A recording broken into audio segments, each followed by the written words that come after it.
지금 성전에 올라가는 노래 마지막 두 편인데요. 성전에 올라가는 거예요. 성전으로 가면서 하나님께 가면서 또 절기를 지키려 가면서 예배하러 가면서 부르는 노래의 마지막 두 편입니다. 우리가 성전에 오면서 불러야 할 그런 찬양 중에 하나가 무엇이냐면요. 마음에 가져야 될 것 중에 하나가 무엇이냐면 우리가 하나님 안에서 하나 되었다는 것입니다. 이게 놀라운 거예요. 이거는요, 이 하나됨은 어떠한 세상의 이해관계가 맞아서 하나 되는 것이 아닙니다. 나랑 코드가 맞고 나랑 뜻이 맞고 저 사람이 인격적으로 훌륭하기 때문에 하나 되는 것은 상당히 가변적이에요. 그럼 코드가 안 맞고 이해관계가 충돌하고 나랑 성향이 안 맞으면 언제든지 깨질 수 있는 하나됨입니다. 근데 이 하나님 안에서의 하나됨은 그런 세상적인 하나됨은 아닙니다. 하나님 안에서, 언약 안에서 하나 되는 것이 이 133편인데요. 그것이 사람의 능력으로 되는 것이 아니라 하나님의 능력으로 되는 것이 이 133편이 노래하고 있는 것입니다. 1절에 보시면 보라 형제가 연합하여 동거함이 어찌 그리 선하고 아름다운고. 보라, 한번 봐라. 형제가 그리스도 예수 안에서 형제가 되고 자매가 된 그 하나님의 백성들이 언약 공동체가 다 다르지만 갈등도 있지만 서로 뭐 다 맞아서가 아니에요. 그런 하나됨이 아닙니다. 그럼에도 불구하고의 하나됨이에요. 왜 하나되는가? 왜 연합하는가? 왜 동거하는가? 하나님께 예배하고 하나님의 언약 안에서 우리가 하나로 부르심을 받았기 때문에 그 부르심이 너무나 거대해서 다른 이 잔잔한 것들은 그냥 묻혀버리는 거예요. 그것이 이 보라 형제가 연합하여 동거함이 어찌 그리 선하고 아름다운가로 시작하는 그러한 이 찬양이 되는 것이죠. 그러니까 연합하고 동거하는 것, 함께 거하는 것이죠. 연합하는 것이죠. 이 연합은요 어떤 옵션이 아닙니다. 신앙생활하면서 연합은요 본질이고 제대로 된 본질이 있을 때 나타나는 결과예요. 열매입니다. 왜냐하면 우리가 하나님의 형상으로 지음받았죠. 창세기에서 말씀드렸죠. 하나님의 형상은 하나님의 모습을 닮은 거예요. 어떤 모습? 하나님께서 우리가 우리의 모양대로 사람을 만들자. 하나님께서는 성부, 성자, 성령 하나님으로 존재하시면서 세 분이지만 일체, 완전히 연합과 존중과 그 하모니와 사랑의 공동체예요. 그걸로 하나 되신 분이에요. 그 하나님의 형상을 본받았다는 것은 무엇이냐면 우리도 그렇게 된다는 거예요. 그래서 최초의 인간들이 그 고백이 뭐예요? 이는 내 뼈 중에 뼈요 살 중에 살이라. 하나라는 거예요. 나한테 나왔다. 서로 한 몸을 이루어라. 이것이 뭐 그냥 나온 것이 아니라 하나님의 이 속성을 반영한 것이고, 그러니까 이 하나님의 백성들, 하나님을 믿는 사람들은 죄인이어서 절대 하나 될 수가. 죄의 특징이 뭐냐면 분리입니다. 근데 하나님을 믿는 사람들은 죄인임에도 불구하고 꾸역꾸역 주일날 나와서 예배를 드려. 기적 아닙니까? 이거 안 돼요. 그렇게 우리의 이성으로는요 그렇게 못합니다. 근데 이게 이성으로 되는 게 아니라 하나님이 은혜 주시고 하나님이 붙잡아 주시고 또 하나님이 그 교회 가운데 주인이 되시고 하나님이 예배를 받으시기 때문에 그 죄인들이 모여가지고 그냥 아웅다웅 하면서도 모여서 예배하고 기도하고 하나님을 높이는 게 현실적인 그런 하나됨이고, 그런 하나됨에서 하나님이 어디까지 끌고 가시느냐, 이제 그 서로 연합해서 하나 되고 하나님을 찬양하는 그런 자리까지 끌고 가시는데, 저는 수준 높은 뭐 하나됨도 참 의미가 있지만요, 이 참 어려운 가운데서 하나됨도 똑같이 아름다운 거예요. 다 아름답죠. 어찌 그리 선하고 아름다운 거. 이게 그거잖아요. 보시기에 창조하시고 보시기에 좋았더라. 그 하나됨이 지금 교회 공동체에 나타나고 있는데, 그것이 뭐 수준이 높고 뭐 다 모여가지고 뭐 다 맞고, 그러면 얼마나 좋겠어요. 그건 천국에나 있을 일이죠. 교회는 죄인들이 모인 곳인데 그런 하나됨이 나타나면 좋지만, 근데 그럼에도 불구하고 이런 예배 가운데 하나님을 찾아가는 가운데 이런 하나됨이 있다는 것이죠. 여기 하나됨의 그 이미지를 두 가지로 설명을 합니다. 하나는 기름이고요, 다른 하나는 이슬입니다. 머리에 있는 보배로운 기름이 수염 곧 아론의 수염에 흘러서 그의 옷깃까지 내린 같고, 여기 이제 그 보배로운 기름이 나오는데요. 이제 아론이 나옵니다. 대제사장이죠. 대제사장의 머리에 이제 위임식 같은 거 할 때 거룩한 기름을 부었습니다. 그리고 제사장들은요 수염을 깎지 않았어요. 그러면 수염이 얼마나 자랐을까요? 한 번도 안 깎으면 길게 자랐겠죠. 수염이 이렇게 길게 자라 있단 말이에요 지금. 그리고 제사장 그 옷 같은 거를 이제 쓰고 있는데, 그런데 머리에 있는 보배로운 기름이, 이 기름이, 이 수염은 어떤 권위 같은 거 상징하는 거 아닙니까? 근데 머리에 기름을 부었는데 이 수염까지 다 흘러내리는 거예요.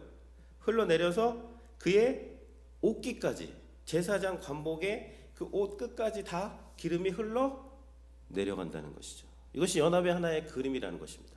근데 이 기름을 붓는다는 것은요 여러 가지 의미가 있어요. 하나님이 구별하셨다, 하나님이 이제 세우신다, 하나님 구별해서 따로 세우실 때 이 기름을 붓고, 이거 성령의 기름 부음도 이제 되는 것인데요. 이 머리, 아론이 백성의 머리, 백성을 대표하는 머리가 되는 것이고, 신약의 이 연합을 얘기할 때 교회가 그 그리스도의 몸이죠. 그럼 머리는 어디죠? 그리스도죠. 그리스도께서 머리가 되시고 교회는 그의 몸이고, 여기 있는 모든 분들은 각 지체라는 거예요. 지체는 다 달라요. 역할이 다 다릅니다. 근데 몸에서 다 연결되어서 머리의 지위를 받고 하나가 되는 그러한 이미지가 신약에 있는데, 여기도 머리에 있는 보배로운 기름이 이 수염으로 흘러내려 가지고 이 옷깃으로 다 흘러내려간다. 이게 뭐냐면요, 이 연합을 다른 말로 뒤집으면 하나님이 모든 공동체 구석구석까지 다 축복하는, 이 축복의 기름이 흘러내리는, 축복이 그냥 뚝뚝 떨어져 내리는 거예요. 그것이 그런 이미지가 연합할 때 일어나는 그러한 이 교회 안에서 또 언약 백성 공동체 안에서 일어나는 것이 되는 것이죠. 그러니까 연합을 한다는 것은 다른 말로 하면 이 하나님의 이 축복이 모든 지체 가운데, 모든 몸의 구석구석 가운데, 교회의 구석구석 가운데 뒤집으면 그 축복이 흘러간다면 하나님이 그렇게 축복하시겠다는 것입니다. 그러니까 하나됨 자체가 이러한 축복이 되는 것이고요. 이러한 축복이 뭐 우리가 생각하는 이상적인 뭐 예수 믿으면 모두 다 성숙하고 모두 다 하나가 되어가지고 모두 다 이러한 그 축복을 누리면 얼마나 좋겠습니까마는, 그러나 그렇다기보다는 이게 오히려 그 반대일 경우가 많아요. 미숙하고 안 맞고 세상이면 볼 필요도 없습니다. 근데 교회 와서 예배하면서 내가 주님 때문에 하나 되려고 하고 기도하고 그렇게 노력하면서 나도 모르는 사이에 예수 그리스도를 닮아가서 그 축복이 그냥 구석구석까지 내려가는 그런 하나됨이 아닐까 라는 그런 생각도 드는 것이죠. 그래서 얼마나 복스럽습니까? 이 성령의 기름이 그냥 온 몸으로 흘러내리는 거예요. 그냥 구석구석까지 수염을 타고 내려가지고, 이게 하나됨이라는 거예요. 하나님의 복이 다 흘러내리는 하나됨. 그리고 다른 한 가지는요, 헐몬의 이슬인데요. 이게 헐몬 3절, 우리 3절 같이 한번 읽어보면 좋겠습니다. 헐몬의 이슬이 시온의 산들에 내린 같도다. 거기서 여호와께서 복을 명령하셨나니 곧 영생이로다. 헐몬산하고 이 시온, 어제 시온 봤죠? 시온은 예루살렘이고요. 헐몬산은 멀리 떨어져 있어요. 100km 이상 떨어져 있는 곳입니다. 근데 헐몬의 이슬이 시온의 산들에 내린 같도다. 이게 이제 뭐 그 자연 현상적으로 가능한지 모르겠어요. 저 멀리 떨어져 있는 그 이슬이, 헐몬산의 이슬이 이 시온 예루살렘에 가능한 건데, 이 시온은 단순히 지명만은 아니라 그랬어요. 하나님의 임재가 있는 곳, 하나님의 백성들 언약이 있는 곳, 하나님께서 그 지정하신 그곳 또 율법이 나오는 곳, 복음이 나오는 곳, 또 어린 양이 거기에 서시는 그런 곳인데요. 그러니까 이것이 헐몬의 이슬이 시온의 산들에 내린다는 것은 이 이슬은요 이스라엘 백성들 가운데서 비가 안 왔어요. 그러니까 비가 안 오는데 어떻게 식물이 다 살 거예요? 이슬입니다. 이슬로. 그 이슬이 없으면은 이게 건기 때는 이 식물이 살아갈 수 없는 땅이 이 이스라엘 땅인데 이 헐몬산의 이슬, 우리 시에라 네바다 산맥의 그 위에 있는 그 물들이 이 지금 샌프란시스코와 LA 지역으로 흘러가가지고 젖줄이 되어서 많은 생명들을 살리는 것처럼 이 헐몬산에서 물이 내려가지고 그 물이 이제 흘러나가는데 거기에 있는 이슬이 시온의 산들에 내린 같도다. 그러니까 하나님의 축복이 높은 곳이나 낮은 곳이나 이게 다 편만하게 임하는 이게 하나됨의 축복이 되는 것이죠. 그러면서 이 이미지를 지금 이야기하는 것입니다. 이게 사람이 할 수 있는 일이 아니죠.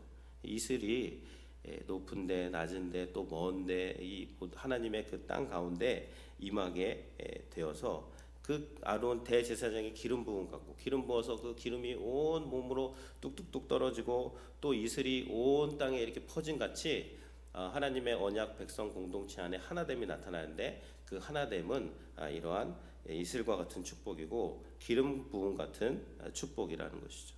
그것이 언약 백성 공동체 안에 나타나는 이 축복입니다. 하나됨은 축복이에요. 우리의 어떤 본질이자 또 열매가 되는 것이고요. 그래서 거기서 3절에 보면 거기서 여호와께서 복을 명령하셨나니 곧 영생이로다. 영생입니다. 영생. 그러니까 영생이 뭐예요? 영생은 죽지 않고 오래 그냥 내가 주인 되어 가지고 내 마음대로 죽지 않고 오래 사는 것은요. 그건 영생이 아닙니다. 여기서 영생은 하나님을 예배하면서 우리가 하나 될 수 없는 사람들과 하나 될 수 없는 사람들과 하나 된다는 게 그 사람들을 다 맞춰준다는 게 아니에요. 미워하지 않는다는 거예요. 진리를 행하면서도 미워하지 않으면서도 하나님을 경배하면서도 그 사람을 품으면서도 진리를 얘기하는 이게 설명이 잘 안 되는 하나됨인데 성령의 역사로 그렇게 하나 되게 하시는 역사가 이제 있게 되는 것이고 그런 것이 사도행전에도 보세요. 성령에 임해가지고 일어난 역사가 뭐였어요? 첫 역사가 언어가 다 달라 사람들이 다 다르고 다 다른데 각기 뭐 여기서 오고 저기서 오고 뭐 거기 언어들 막 쩌자자작 나오잖아요. 근데 성령이 임하니까 혀가 막 갈라지면서 다 같은 말을 하잖아요. 하나님을 높이고 그런 것들이 이 성령이 임했을 때 나타나는 것이고 우리가 천국에서 하는 것이 무엇입니까? 이 영생이라 그랬는데 천국에서 하는 것도 뭐 대단한 것이 아닙니다. 각 나라와 민족과 백성과 방언에서 넘어와가지고 다 하나가 되어가지고 하나님을 찬양하는 거예요. 나는 부족하지만 나를 위해 대속하신 예수 그리스도를 찬양하고 그러니까 너의 부족함과 나의 부족함을 이야기하는 것이 아니라 하나님의 놀라우심을 같이 이야기하면서 같이 찬양하는 것이 천국이고 그것이 영생이고 그것이 교회이고 그것이 하나님의 백성 가운데 나타나는 하나됨이 되는 것이죠. 이러한 영생을 누리는 것이 이제 아름다운 교회 공동체, 언약 공동체, 또 가정 공동체가 되는 것이죠. 134편도 잠깐 보면요. 밤에 1절 우리 134편 1절 같이 한번 읽어보겠습니다. 보라 밤에 여호와의 성전에 서 있는 여호와의 모든 종들아 여호와를 송축하라. 이제 마지막 시편이에요. 이게 성전에 올라가는 지금 이제 마지막 시편인데 보라 밤에 여호와의 성전에 서 있는 여호와의 모든 종들아. 밤에 왜 성전에 서 있을까요? 서 있는다는 것은 그냥 뭐 가만히 서 있는다는 것이 아니라 자신의 어떠한 그 직무를 다한다는 거예요. 여기서 제사장들이죠. 레위인들, 성전을 지키는 자들, 불을 꺼트리지 않고 그 밤에도 하나님을 섬기는 자들이 있었어요. 왜냐하면 순례객들이 계속해서 올라오는 거예요. 밤낮으로 올라옵니다. 절기가 되면 또 그렇게 올라오니까 낮에만 뭐 우리 오픈 시간 있죠. 8 to 5 이렇게 되는 게 아니라 그냥 24시간 계속해서 하나님을 예배하는 그 성전을 보여주면서 밤에 여호와의 성전에 서 있는 여호와의 모든 종들아 여호와를 송축할지어다. 밤에 서 있다는 밤에 낮에 서 있는 사람도 있지만 밤에 서 있는 사람도 있어요. 밤은 언제죠? 깜깜한 때입니다. 안 보이는 때예요. 성전을 지키고 성전에서 노래하는 사람 중에 낮에만 노래하는 사람이 있는 게 아니라 밤에도 노래하는 사람이 있습니다. 밤은 어두운 때고요. 밤은 이 영적으로 보면 깜깜한 때 아닙니까? 다 좋은 때만 성전에 서가지고 노래하고 그런 거 아니라는 거예요. 밤에도 누군가는 밤에도 그 어두운 그 칠흑 같은 어두움 속에서도 거기서 불을 켜고 거기 보초병을 서고 거기 사람들이 이렇게 올 수 있도록 서 있는 여호와의 종들, 그 종들이 뭐하냐면 하나님을 찬양하는 종들이 있기 때문에 그 성전에서 하나님이 예배를 받으신다는 것이죠. 그러니까 밤에도요 서 계시면서 노래할 수 있어요. 낮에만 노래하는 거 아닙니다. 어두운 밤에, 우리 인생의 어두운 밤에도 욥기에 보면 어두운 밤에 노래하게 하시는 하나님이 나오잖아요. 성전에서도 밤에 노래하는 여호와의 종들이 나오게 되는 것이죠. 이 종들이 성소를 향하여, 2절에 보면 성소를 향하여 너의 손을 들고 여호와를 송축하라. 하나님의 성전을 향해서 손을 들고, 손을 든다는 것은요, 손을 든다는 것은 나의 어떠한 그런 것들을 다 내려놓고 또 하나님께 모든 것을 올려드리고, 우리가 예배 때 손 들고 찬양하잖아요. 손 들고 하나님 손 들고, 손 들고 찬양하는 거는 어떻게 보면 당연한 겁니다. 아유, 난 손 들고 찬양하네. 꼭 그렇게 해야 돼? 아니, 그러면 기쁘고 정말 기쁘고 즐거운 일이 있는데, 아우, 나는 그냥 몸은 반응 안 해. 생각으로만 난 기뻐할 거야. 말이 안 되는 거죠. 그러니까 예배할 때 막 손을 들기도 하고 또 박수를 치기도 하고 우리의 온 몸과 마음과 의지를 다해서 이 밤에도 이 깊은 그러한 믿음 가운데 성소를 향해서 손을 들고 하나님을 찬송할 수 있는 자들이 성전으로 올라가는 순례객들이고 또 성전을 지키는 여호와의 종들이 되는 것이죠. 3절에 보면 천지를 지으신 여호와께서 시온에서 내게 복을 주실지어다. 하나님께서 우리에게 복을 주신다는 거예요. 예루살렘에서, 시온에서, 교회에서. 오늘 이 새벽에 나와서 하나님을 찾고 하나님을 향해서 기도하는, 하나님을 향해서 손을 들고 기도하는 그 백성들에게 하나님께서 이 예배당에서 복을 명령하신다. 하나님께서 축복하신다. 라는 그러한 말씀이 되는 것이죠. 그래서요, 오늘 기도하실 때요, 하나됨의 축복에 대해서 한번 묵상하면서 기도해 보십시오. 그리고 이 하나됨은 유지가 돼요. 이게 하나님이 하시는 겁니다. 그러니까 내가 인간적으로 애를 쓰는 것도 중요하지만 기도로 하나님이 그렇게 하시도록 구해야 되는 거예요. 왜냐하면 이건 인간의 노력만으로는 될 수 없는 것입니다. 하나님이 역사하셔야 돼요. 하나님이 역사하실 때 성령 안에서, 성령이 하시는 일은 뭐냐면요, 각 사람의 마음에 다 들어가가지고 예수 그리스도를 바라보게 하고 예수가 그리스도다라는 것을 진정으로 고백하게 합니다.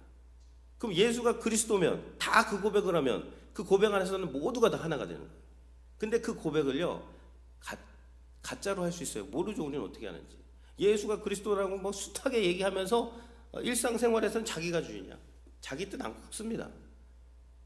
그런 거는 그러니까 하나가 안 되는데, 그러나 정말 하나님께서 그 공동체 가운데 임하실 때 그리스도 안에서 하나가 되는 것이고, 밤에도 하나님께 손들고 찬양할 수 있다는 것을 기억하십시오. 근데 오히려 찬양이요, 밤에 부르는 찬양이 더 은혜로울 때가 있더라고요. 밤에 부르는 찬양, 좋을 때 좋을 때도 하나님을 찬양하지만 이 깜깜한 어둠 가운데서 아무도 없지만 그러나 하나님 바라보면서 하나님을 높일 수 있는 그 찬양을 부를 수 있는 자들, 그 자들에게 천지를 지으신 여호와께서 우리에게 복을 주신다라고 그렇게 하면서 이 성전 순례 찬양이 오늘로 이제 마감이 되고 있는 것이죠. 같이 기도하겠습니다. 하나님,